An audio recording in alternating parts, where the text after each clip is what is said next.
Totally forgot I muted myself. Um, I was saying I didn't have time to eat my breakfast, so here we are. And I even changed the time slot so that this didn't happen, but apparently it's just gonna happen sometimes. I'm sorry. But you're supposed to eat.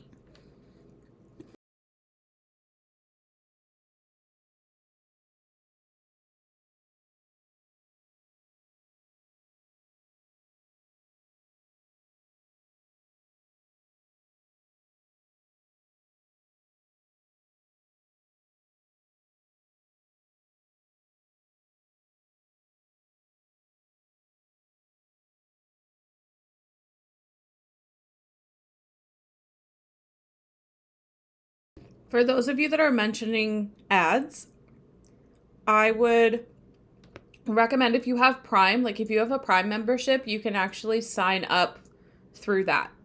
And then you don't have to watch the ads because you're technically subbed if you do that. American eggs make me nauseous. That's valid. Eggs give me the ick a lot. I'm Canadian though, so these are Canadian eggs, and I kind of did like a makeshift grits because I wanted potatoes.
Sorry, I just have myself muted, but hello. I'm muting myself because I'm eating, and y'all don't need to hear that, you know?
right, I am done my breakfast. I am so sorry.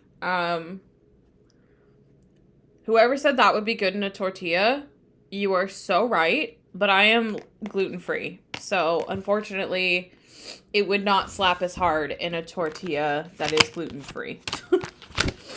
If I could eat gluten, 100%. I am just grabbing the cards for today.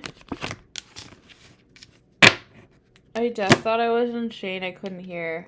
No, I had it muted because I was eating breakfast, and, like, none of y'all need to hear that. That's just rude. If you don't have a septum ring, you're not going to understand what I'm about to say. But, like, allergy season is awful. And it makes me want to take it out. They do have gluten-free tortillas. They just suck. Like, they're terrible. They fall apart. They don't taste good. I've only found one that's decent, and it's 4 for $9, so it's not worth it. Here's one.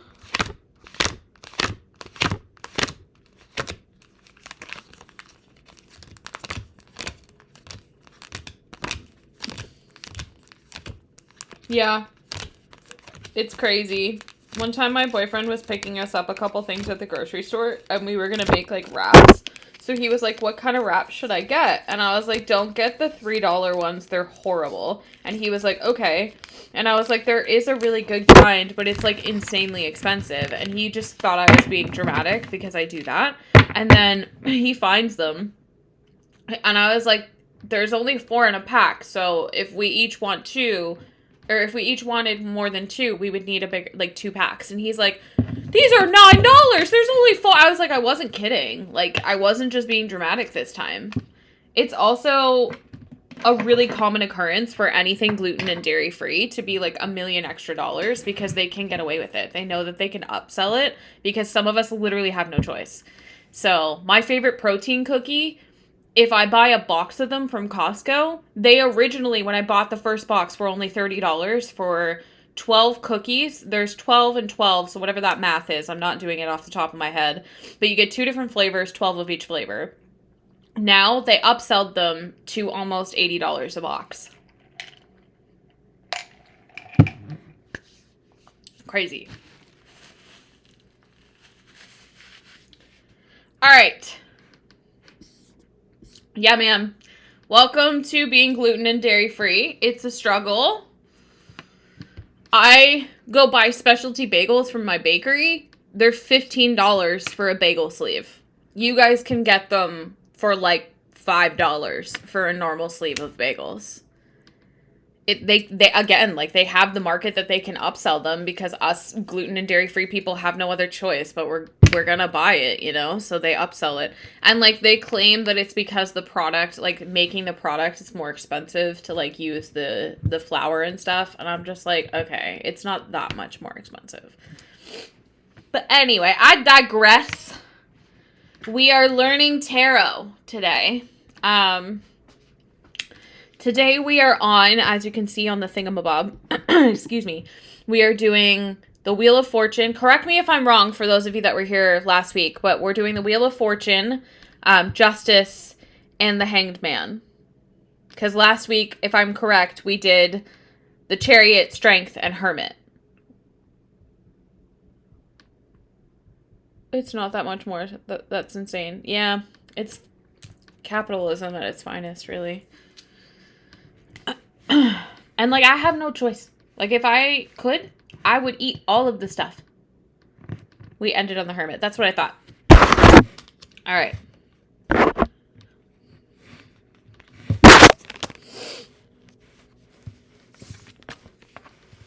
We're getting so much closer to my favorite tarot card. We're not there this week, but we'll be there next week.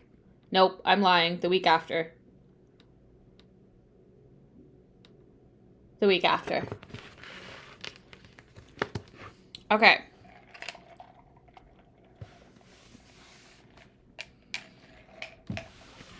So, first, I want to ask if y'all have any questions surrounding these cards before we start to learn about them.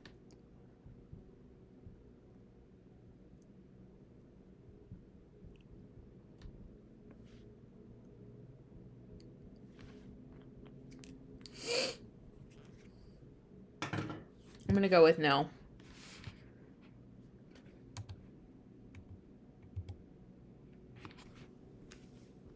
Okay. So I'm going to show you both versions. The wheel is one of the cards you struggle to understand. Well, you're going to learn more today about it. So here is the rendition from the Rider White. Here is the Lightseers. Now I want you guys to point out, I know that normally we talk about like showing me what you see with these cards, but I actually want to do something a little bit different with this one. Show me the differences that you notice. What are some of the changes that you notice between these two? Because remember from all of our other lessons, this particular card, this particular version, is what most tarot decks are based off of now. So the Wheel of Fortune, this was like, I think the Tossed Tarot was the first illustration of tarot, but don't quote me. It was either that or this one. So both of them have been in the running for a long time, but most tarot decks base their illustrations off of this, just like most guidebooks base their shit off of this, okay? So I want to know what you guys notice that's different between the two. You were pulled to the clouds in the clean sky, different types of blues and greens, okay? Do we notice anything else that's different, and do we notice anything that might be the same? What similarities do you guys see? As if something is unraveling, something new and free. No angels in one. The color, yes. Hey, I made it today. Welcome! One person. This is your first lesson. Well, welcome. I hope you like it. Do we notice any other like differences and or similarities?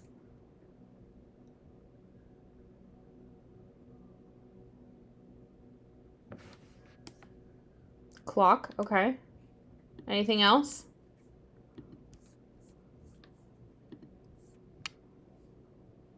The wheel is in multiple times as compared to one, yep. Rider White is more divine where the other seems self. I like that. Compass, yellow, orange, red colors. I love that. Okay. So all of you, as always, are correct. There's never anything right or wrong when it comes to this kind of stuff. So when it comes to the Wheel of Fortune, it's pretty standard in the sense that I usually see it as like there are unseen changes. I don't know how else to explain this, so I'm going to try my best. But 9 times out of 10, when I see this card in a spread, it is telling me that there are some changes that are happening behind the scenes that my client might not be recognizing in their 3D, but they can energetically feel. Because 9 times out of 10, the Wheel of Fortune is the changes that are happening and a shift in energy that sometimes is unexpected, but it's a positive turn of events. It's a positive shift, and it's moving you towards your destiny or an aligned path in your life. 9 times out of 10, this is good energy coming forward. This is positive karma. This is things being returned to you in tenfold, if you will. Okay. Now, if it were to show up in the reverse position, as you can probably guess, this is the opposite of that. So this is an omen that there's some sort of bad luck. There could be bad juju. There could be an energy that is blocking change from happening. 9 times out of 10, I always see it as like resistance and a resistance to change. Normally, it's the client or the person, whether this is you reading for yourself or someone else. Normally, that resistance is coming from internal versus external. Sometimes, of course, it can be external, but 9 times out of 10, it's inner. The other thing that I find really intriguing when it comes to the Wheel of Fortune in the reversed, this is a big omen that you're breaking cycles, that you're breaking free, that you are shifting forward. Even though you might be dealing with some bad energy or some negativity, it's still a shift in a new direction that is helping you break a chain or break a cycle. So sometimes when I see this in the reverse position, if it's followed by, say, like the 10 of Pentacles, I'm immediately going to see that as my client breaking a cycle in their family lineage. A generational curse is being broken.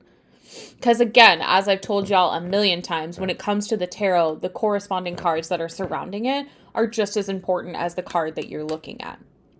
So pulling one card, you're not really going to understand the in-depth story, whereas if you pull 2 more to clarify it. Now, you can go too far with that, too. Like, if you're just continually pulling to the point where you have a whole deck in front of you, that's too much. could be associated to karma and destiny. It is, yes. So it usually is aligned with like you are shifting into alignment. You're shifting into a positive karmic cycle. You're shifting into your destined path, whatever you want to call it. Now, when it's in the reverse, it's usually the opposite of that. It could mean that you are falling off your path. You're falling out of alignment. You're shifting into maybe an unfamiliar territory, if you will. But it almost always shows up to say things are changing. No matter what direction it's in, it's always telling you that there is a change that you cannot stop. Like this is the kind of like a force to be reckoned with. This is what I'm hearing. Like it's the kind of energy that comes up and sweeps you off your feet and makes change inevitable. It means things move in the direction you want them to, or not, depending on the context of the reading. Do we have any questions so far?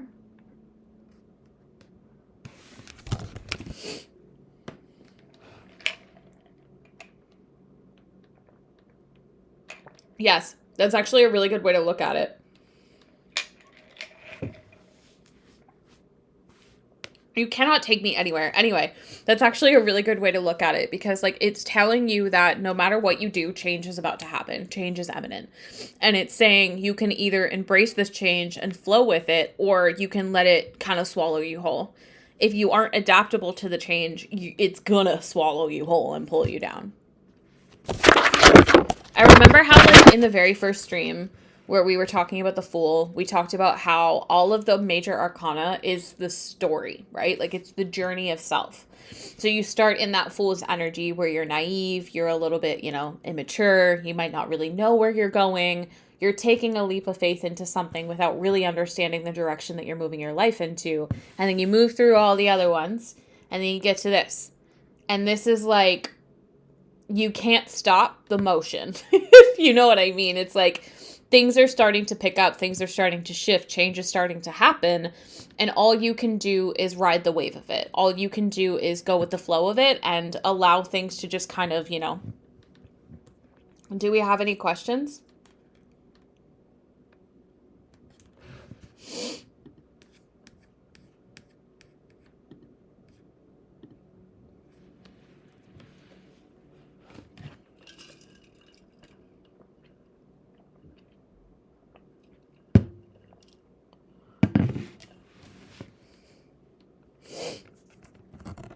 Well, thank you for joining even while you're at lunch.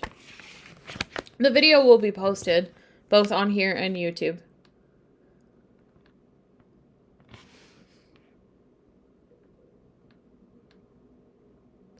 So you know that's something, hello, words. Do you know what's something I haven't really talked about, which I feel like I should be? There can be combinations with certain cards. So like, example, you can get the Wheel of Fortune one day, and then let's say, I don't know, Temperance follows it. That can be an indication that there's a peaceful outcome of change in your life that's going to be beneficial in the long term. Because again, like I just said, like all of the cards together tell a story. They tell you a message. Is there a sign associated? Right, we were doing that as well. I forgot. Let's open up the other guidebook. There is always a sign associated, or if it's not a sign, it's a planet. I don't really pay as much attention to that as most tarot readers, because as a lot of y'all probably have heard me say a bajillion times, I personally think that zodiac signs and things like that are just additional information. I don't think that they're a be-all, end-all. That's just my personal belief. So, for the Wheel of Fortune, I'm going to read you from this Ultimate Guide to Tarot, A Beginner's Guide to Reading the Tarot by Liz Dean. Alternative names for this are Fate, Destiny, and the Wheel. The number associated with it is the number X in Roman numerology. Oh my God, Roman numerology. I swear I'm intelligent. The number that links to this is also the Magician and the Sun card from the Major Arcana. The planet associated would be Jupiter. The element connected is fire. The Hebrew letter is Ka. I'm not pronouncing that right. The symbol is the palms of the hand or the cup. The meaning is destiny. The tree of life pathway is the 11th. The chakra is your soul star for the soul connection. This also connects to fate, change, and intuition. Also, look at how happy she is on the top of this card. Like, I always see, for me, I always take as I've told y'all a million, throat chakra, as I have told y'all a million times, reading the tarot is about understanding the energy you're feeling versus the key meanings. While the meanings are important, and to understand the basis of tarot, you need to know the basis of their meanings, it's equally as important to trust what you feel intuitively and trust what you've learned about the cards. So because I've been reading tarot for like 6 years at this point, 7 years at this point, I have a pretty deep understanding about what the cards mean to me because each individual card has spoken to me on so many different occasions. So for me, when I see the Wheel of Fortune, I see this as a really positive omen and a really positive shift that's happening for my client in a way that is uncontrollable. It's a way that you have just surrendered to whatever energy is happening. You're no longer resistant. You're no longer forcing. You are just going with the flow and trusting that the divine is looking out for you. And that's what's bringing you towards your destiny or your good karma. It looks like she's... Exactly, yeah. So do we have any further questions? Or are we ready to move on to justice?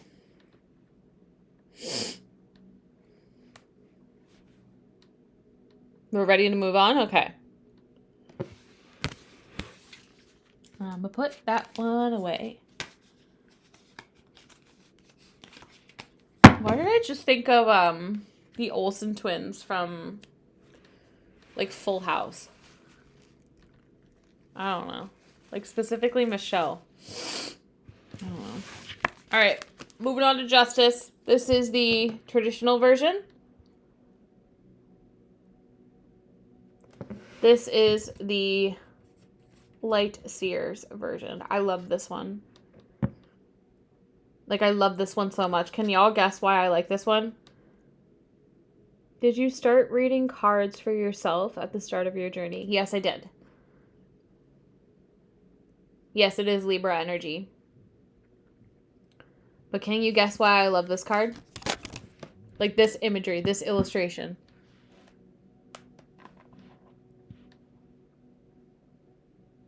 Yeah, it's like, I love how it shows the present and the reflection, because that's such a justice energy. It's like, you see what you see, you know? It is the reflection. I love it. I don't know why. I just absolutely fucking love it. I think that this is a beautiful illustration of the justice card, because this one... When I first started reading tarot, this was the first deck I had ever owned. My mom gave it to me for Christmas when I was like 17 or 18 years old. I didn't start reading the tarot until I was like 25, 26, to be honest. But I always had a hard time with like the old school illustration because it's hard to really grasp energy and a message off of that. Whereas like this Light Seers deck, there's so much to look at. There's so much to feel. There's so much to see.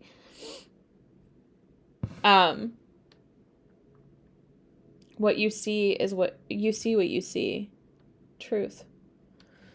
What you see is what you get most of the time, right? So the alternative name for this one is adjustments. The number connected to it is XI. In some decks, it's numbered VII and swapped with strength. The number link to this one is the High Priestess, which, of course. The planet is obviously Libra and the scales. This is an element of air. The Hebrew is lamed. The symbol is the whip.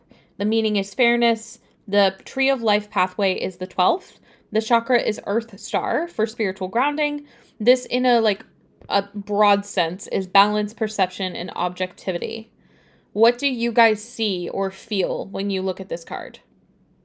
I want y'all to tell me that, and then we're going to dive deeper into its meaning and everything.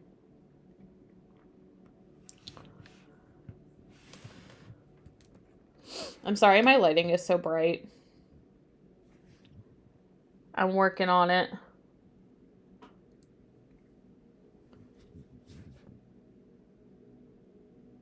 My nose ring and I are also going through something today.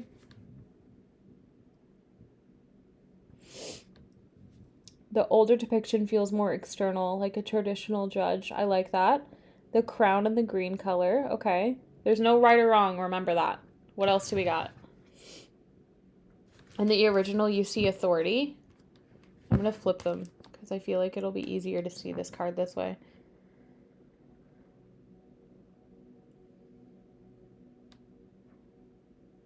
What else? Give me like 3 more things.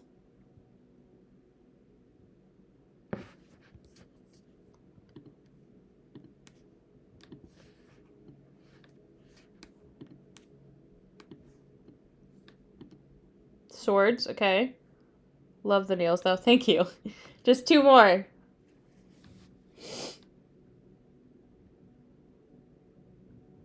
Peace, okay. 1 more. No right or wrong.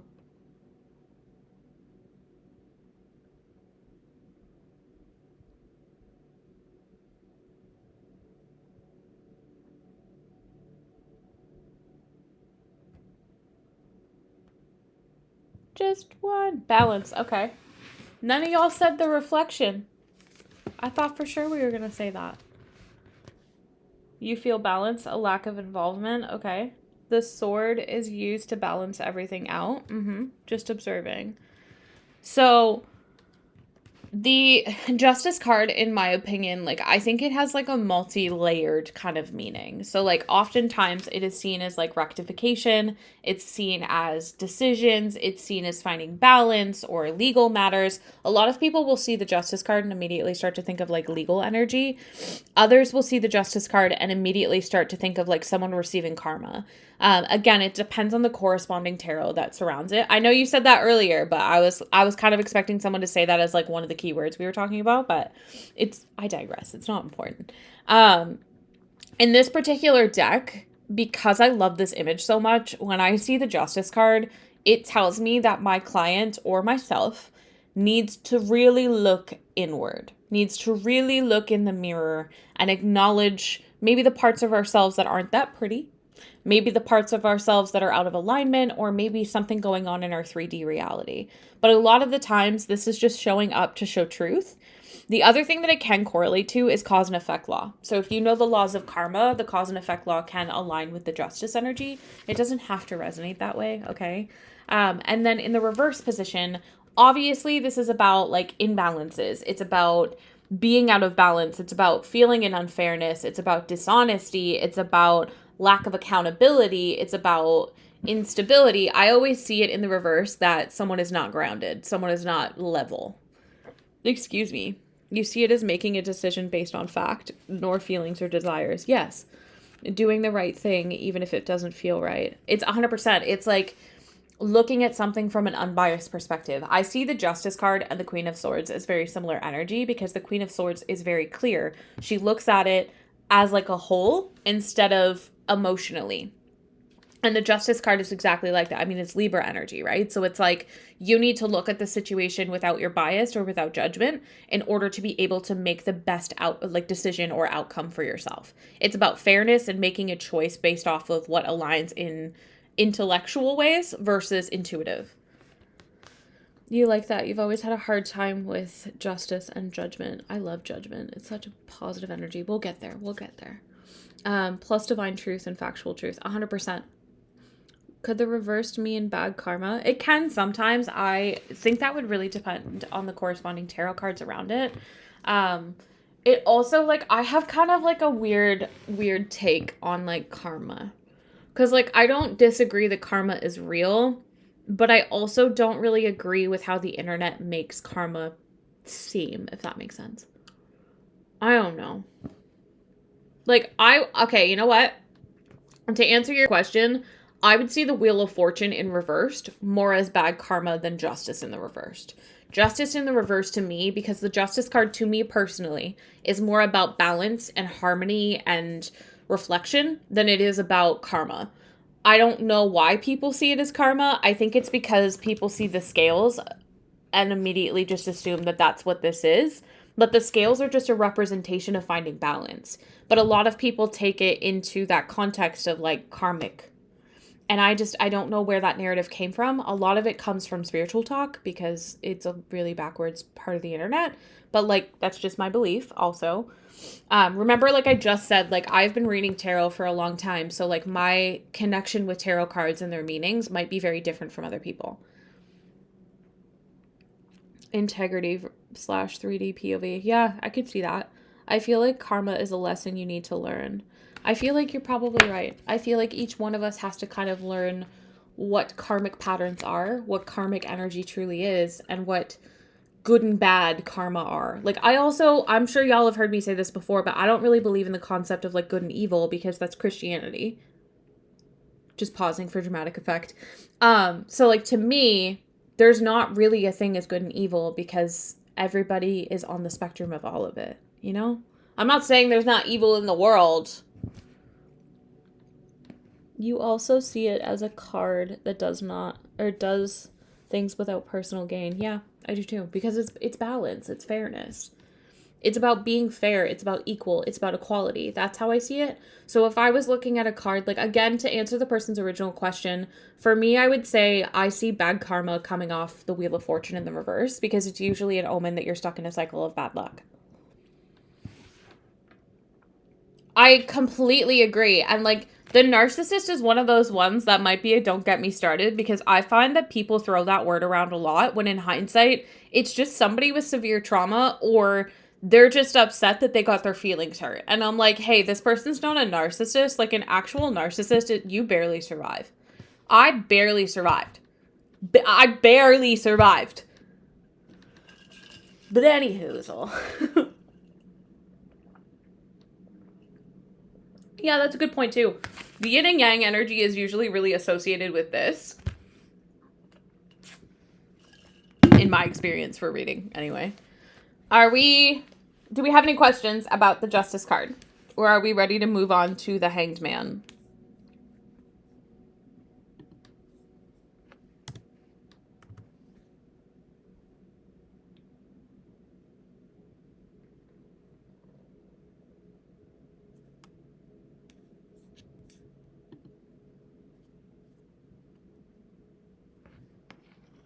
Ready to move on? Everybody else good to mosey?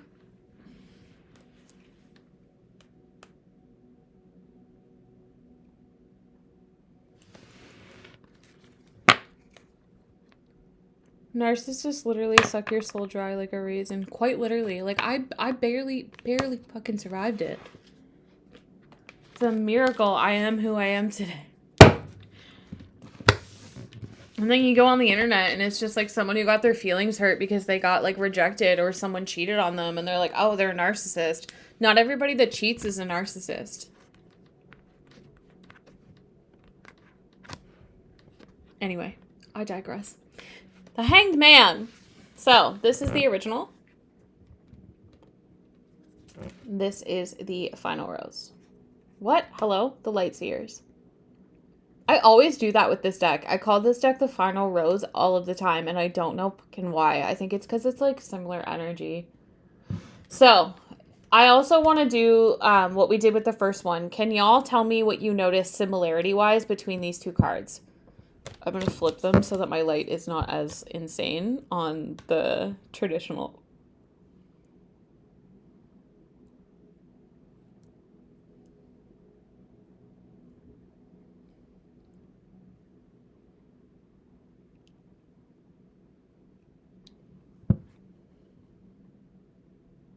The halo over their heads. Yeah, I knew someone was going to say that. At least I was hopeful. Do we notice anything else? 4, the number 4 shows up. They're both upside down, and one is holding her foot. Yep. Is there anything else we noticed that's similar? They are both upside down, yeah. Do we have, like, maybe differences? What are some differences you notice?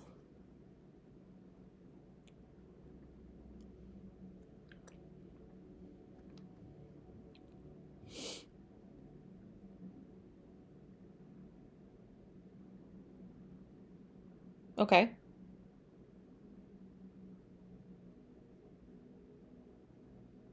Anything else? There's no right or wrong answers. Both in yoga poses. Truth.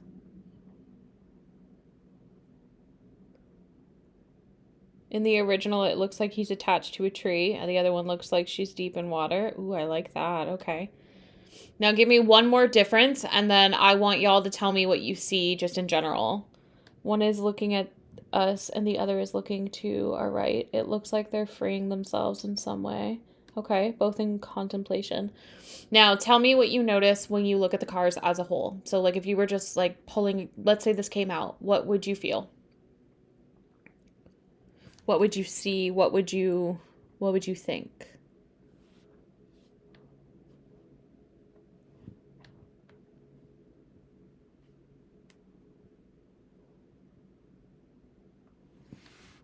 Something holding us back? Anyone else? Give me like 3 more things and then we will talk about it. 3 more. Open heart space. I like that answer. I need to get life in order. Okay. I feel like they are trapped but resilient. Okay. So, one of the things I do want to point out that I'm really surprised none of y'all noticed, but it's also kind of hard to see with the lighting in the camera.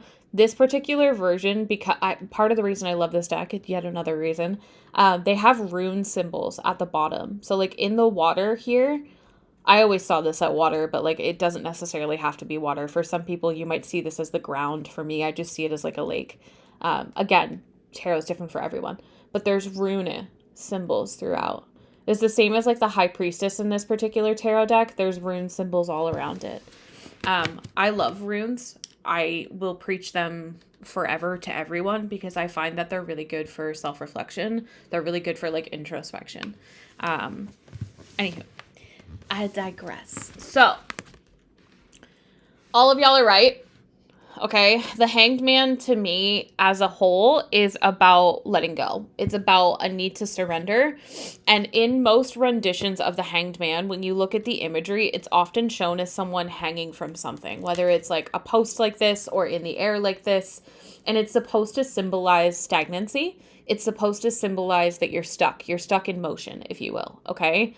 Oh my God, you guys, we just met our follower goal. That's so exciting. Sorry, I digress. I got like a little pop-up on my Twitch. That's so exciting. Thank you, guys. I love you.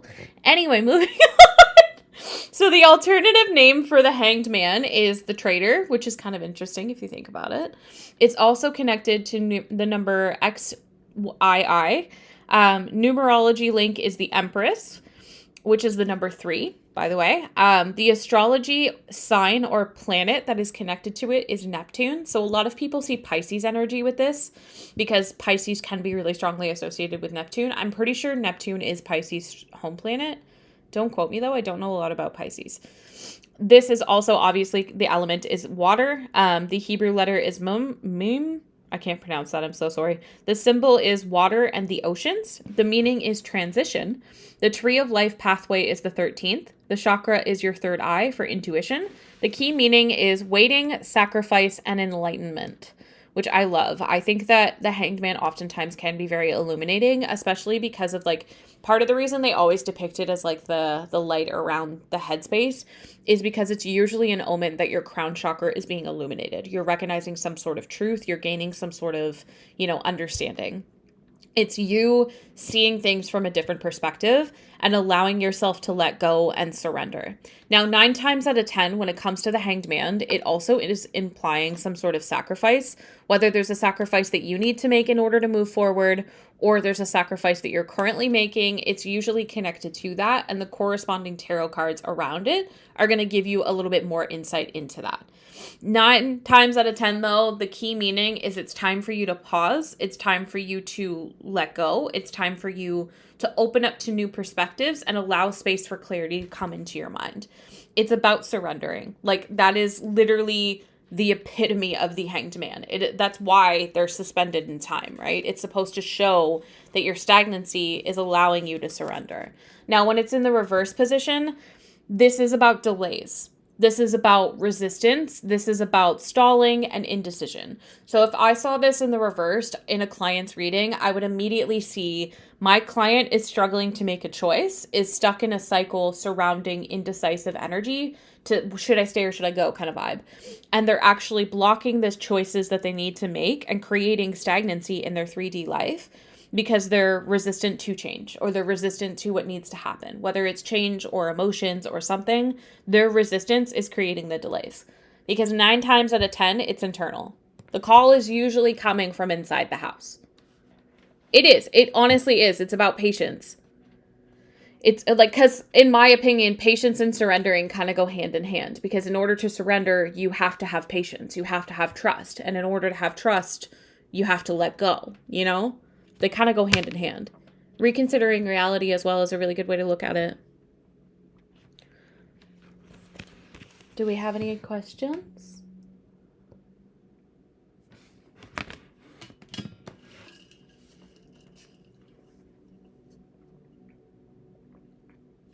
Yeah, it usually is an omen that you need to listen to something. Sometimes that something is a higher point of view. Sometimes it's you. Listen to your heart. That came through so much for a client's reading today.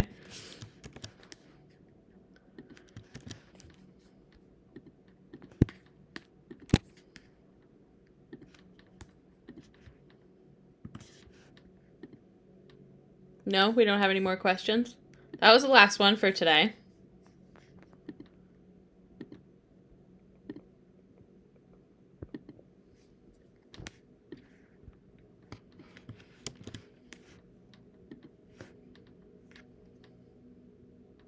Hello. Welcome to Peek I Choose You. That made me think of Pikachu, which is what I'm sure you were going for. Do you see it as gaining empathy? Could you expand on what you mean by that a little bit? I don't think I understand your question. Hello. You're making me want to play Pokemon.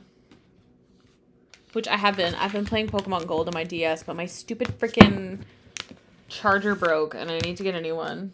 And I just keep forgetting that I need a new one. But I'm also playing Majora's Mask on my DS, so I'm playing both. And I haven't played Majora's Mask since I was like 20. I just have to go get a stupid charger. You wrote above, first stages of empathy by putting yourself in a position you don't need to be in. It's possible. I mean, if that's how it resonates for you at the end of the day, that's how it resonates. Remember that I've told you guys the meaning of the cards is important, but how you feel it is really what's the key factor. So if you're feeling that is the message, then that is the message. Pokedia. Isn't that on the Switch too? I've seen a lot of stuff about it on Twitter, and people are like hella hyping it up. I'm gonna look it up. You're welcome.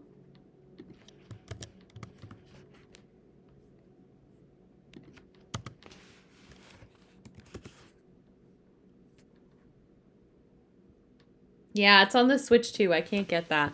I don't have the Switch 2 yet.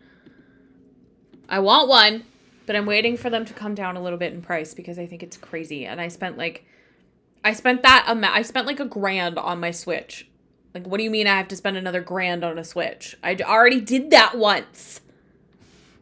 I've been doing pretty good on just listening to my intuition and not chasing readings.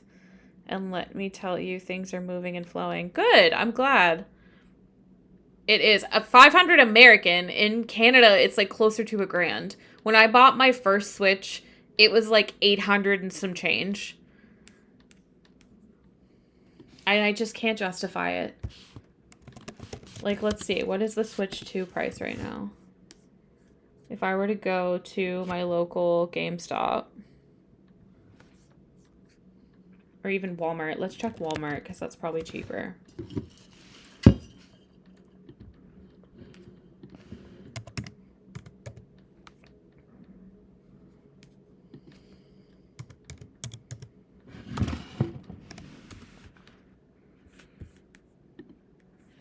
And I know they're going to come out with like a Switch 2 Lite version. Yeah, so here at Walmart, it's $699.96 plus tax. So that would be like... Do the Joy-Cons work? Do you need to get new Joy-Cons, or do the ones for the Switch 1 also work on the Switch 2? Does anybody know that answer? That's crazy. And same as the PS5. Yeah, I honestly am not surprised. They work on it. Cool. So I wouldn't have to buy that. That's a bonus. But, like, it would be...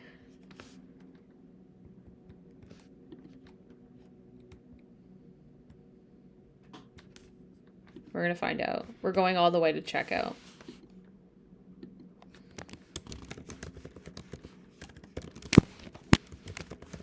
I also would rather a PC before I buy a Switch, like a second Switch. Because I still have a Switch, and you can still do everything you could do on the original, you know what I mean? But in just case buy, it might work. PC is better. I agree. Also, with like streaming, I would like to add more streams for you guys, and I can't do that unless I get a better system. So right now I'm kind of on the hunt for a PC, and I would rather drop like $3,000 to buy one of those versus $1,000 to buy a new Switch when I already have a Switch.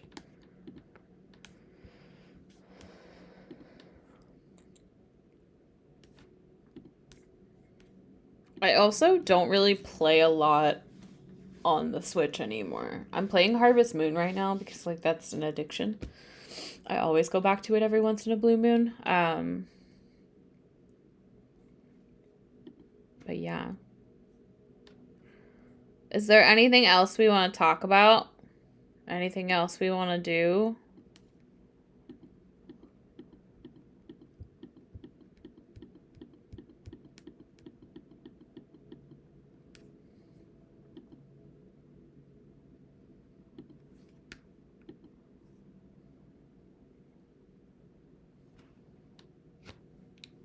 They have limitations with the Joy-Cons. You can't do handheld play. See, that's the other reason I'm like, I'm not really sure I want to get a second Switch because there's always errors. You know what I mean? There's always stuff they have to fix when they first come out. It was a good game. It is a really good game. I'll be next. It was fun. I have to get ready for my day, Avery. It was really good to tune into this tarot class for the first time. I hope to join again for the next class. Hopefully, I have my Sears deck by then. Hopefully, we do this every Thursday. I hope you can make the next one. If you can't, they're always posted on here for a week. And then I do try to post them on YouTube. That is something I'm trying to get into the swing of.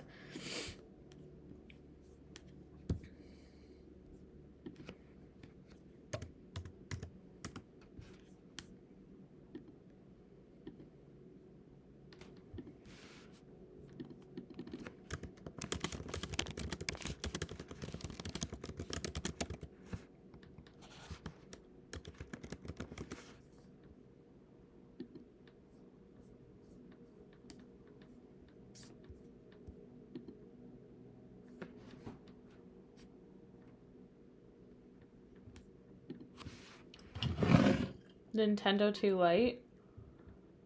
They're going to make a Lite. Yeah, they always do. And it's always like a quarter of the price. I'll probably do that.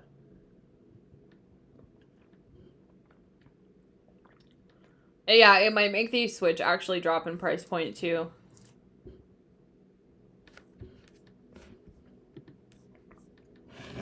The way my camera just shut itself off. Okay. And it's not even overheating. That's crazy. I don't know if y'all can still hear me, but I'm going to take that as a sign I am meant to stop the stream. And I'm going to hop off. That was so weird. Alright, y'all. I'm going to take that as an omen. I love y'all. I have a reading I have to go post on TikTok that I don't think I've uploaded yet. And yeah, I hope y'all have a good rest of your day. And I hope those of you that are, I don't know, I just hope you have a good weekend and everything, you know, the normal human stuff. And lastly, we will be back next Tuesday at 11 a.m. Eastern Standard Time for a collective reading. I love y'all, and I hope you have a good weekend once again.